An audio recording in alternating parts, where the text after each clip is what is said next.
Alright, ladies and gentlemen, my name's Mr. McKain, and this is the tutorial for Before You Go by Lewis Capaldi. So I'm going to be playing along with the music that's written. I've produced a copy that has tablature on the bottom on the stave, the guitar tablature, and then notes on the stave above that.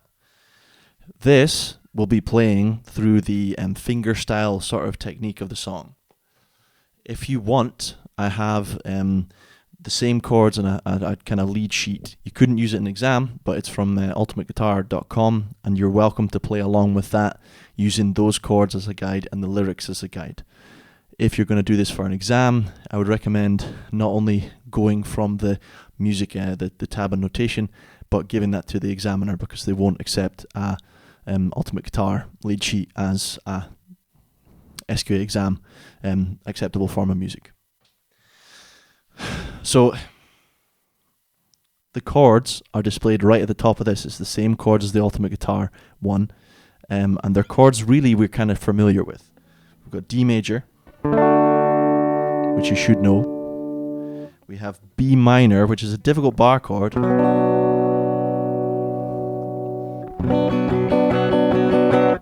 going to show you how to play it. Like any bar chord, you may or may not know how to play bar chords at this stage, but I'm going to show you how. They're difficult, but once you have them nailed, you're grand. So you've got your first finger starting on the 2nd fret, barring from your 5th string all the way to your 1st string. And then you play kind of your A minor shape on top of that. You've got your 1st finger on the 3rd string on your 2nd string, 3rd fret. Then you've got your 4th finger on the 4th fret, 4th string, and then your 4th finger behind that. Your 4th finger on the 4th fret of the 3rd string, G string. That's your B minor.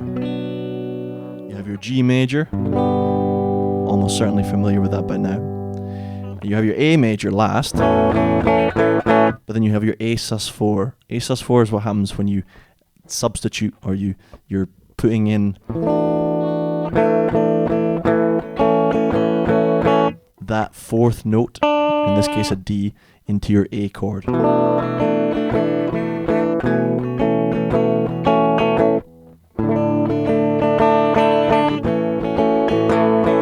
So you're playing it even more simply than your A chord.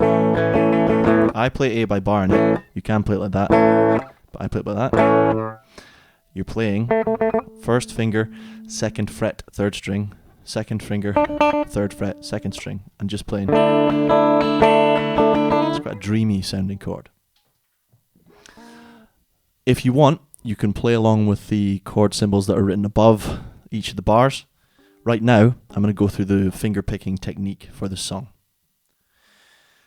So the first thing you see when you look at this music is that it's not in 4/4. The time signature is 12/8. It's not a simple time signature, it's compound time. And what that means is, instead of counting in 1 and 2 and 3 and 4, and we're counting 1 and a 2 and a 3 and a 4 and a 1 and a 2 and a 3 and a 4 and let me demonstrate. We're going to start on our first chord, we're going to do D. And instead of going D and 2 and 3 and 4 and, we're going D and a 2 and a 3 and a 4 and a D and a 2 and a 3 and a 4 and a B and a 3 and a 4 and a B minor and a 2 and a G and a 2 and a 3 and a 4. And then the A sus.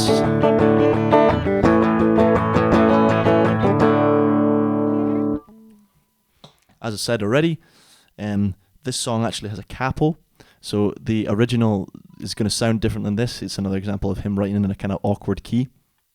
But for this, I'm going to play it as is written. If you want to play along with Lewis Capaldi, then you want to put a capo on the 1st fret of your guitar, as it says in the notation. But if not, I'm going to be playing along in this key, not the original key. And if you don't have access to a capo, you can just play along with me and know that you're playing the right thing. So first things first. For the whole song, we're keeping that 12/8, 1 and a 2 and a 3 and a 4 and a feel going. And we're doing that with our thumb and our middle finger, or our pointy finger. So for the first bar here, intro D, we're doing open D string, and then the 3rd fret of the 2nd string. So it sounds like this. 1 and a 2 and a 3 and a 4 and a... And that pattern is repeated through the whole song. So let's try and play the first bit.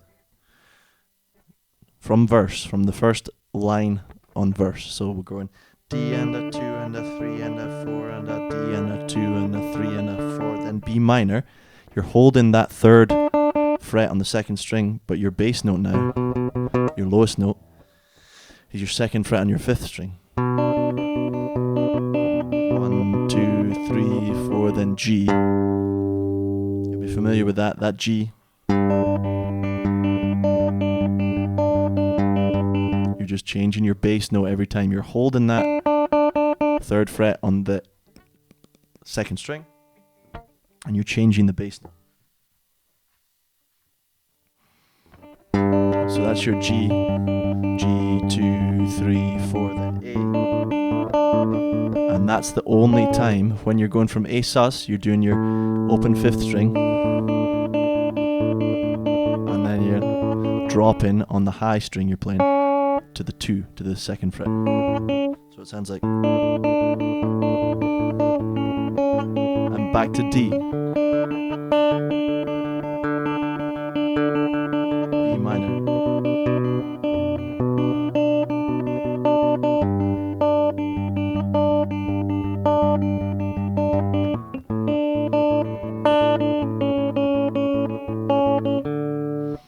So see how some of the notes are in brackets? That means those are the notes you want to try and emphasize. So you're going...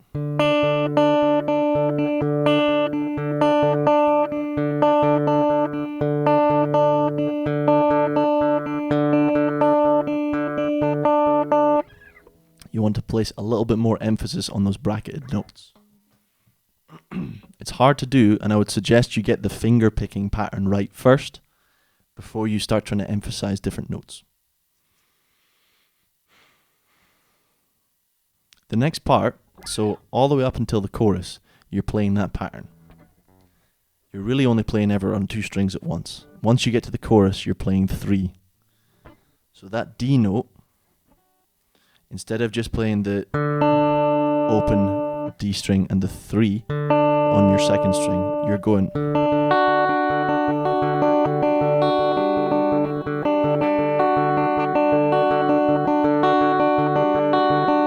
Playing D, you're going, well, you're holding that D chord shape, or you could just hold those 2 fingers, but you're playing your open string, your 3rd finger, 3rd fret, then going back to the open string, but then instead of playing a 2nd note of your 3rd fret, you're going up to your high string, your 1st string, 2nd fret. So you're going...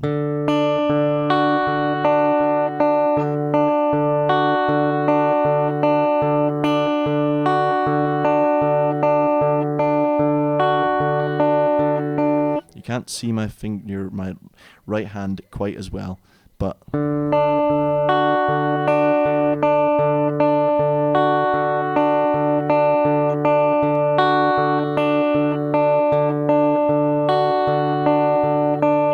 Practice that rhythm, practice it well, get it right, and once you've nailed that, the song will be way easier.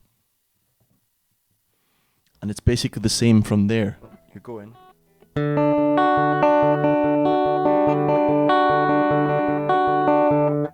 And then...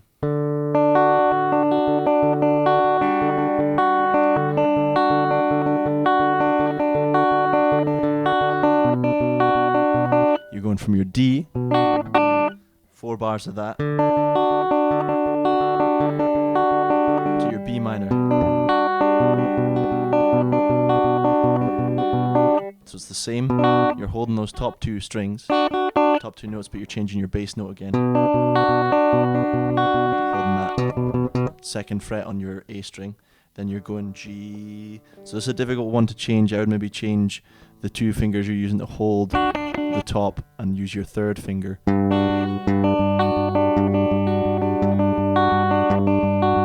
that G note. And then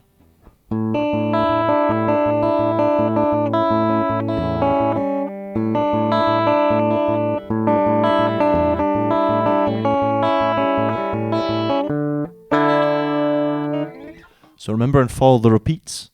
Once you play two Gs, you go back to the very start. Imagine we've repeated that and we're going to the A sus4. So it says da capo, well, we've gotten to the A sus4, A, and then we play D. It says da capo al coda. All that means is that we go back to the start until it says go to coda. So we've repeated it again. Very repetitive song, but it's difficult to play initially. Once you get it down, it's much easier. We get to the A sus4, but at the end of that bar on the third page, it says da coda. So you go to the little circle with an X drawn through it. That's a coda. And you play the A sus4 again. But then go to B minor. You're going to the bridge, essentially. So the bridge is back to two strings, and you're going B minor, G, D, A, B minor, G, A sus, and then now this next bit is different. So if you've kind of nailed that, the 12, 8, 1 and a 2 and a 3 and a 4 and a excellent, served you really well up until now. But now we're playing power chords essentially. So the D power chord, as it says on the tab, 5th fret, first finger 5th fret on your A string, and then 7th fret on the middle two strings, and you're just doing a 1 and a 2 and a 3 and a 4 and a second bar of D, then a A. It's a really weird kind of way of playing it. You're having to stretch quite far as well. You got your 4th fret on your A string while you're still holding that 7th fret up here. And then you drop down, playing your B minor,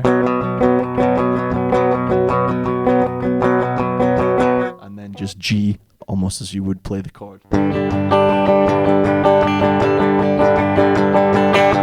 So that's just a kind of little chordy bit that builds the tension, builds the interest in the song. And then you're back to the finger picking bit for the rest of the song. Some of you might have noticed, some astute people, that I am switching between my pick and my fingers. So you don't have to do that. You can just not use a pick and, put it down and use your fingers entirely. And then when you're strumming, you can go, just kind of use the tips of your fingers.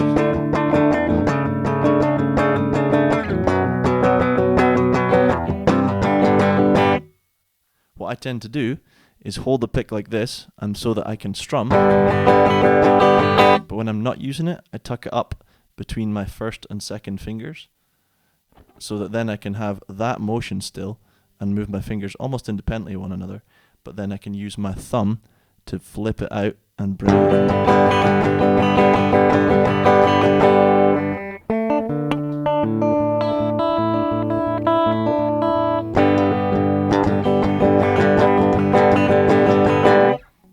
Difficult, and as you can see, I can't do it perfectly. Practice makes perfect.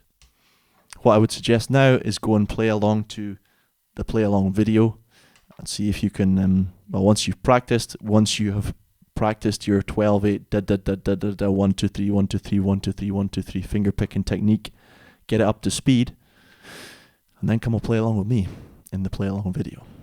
This has been Before You Go by Lewis Capaldi, the tutorial video by Mr. McKain. Thank you.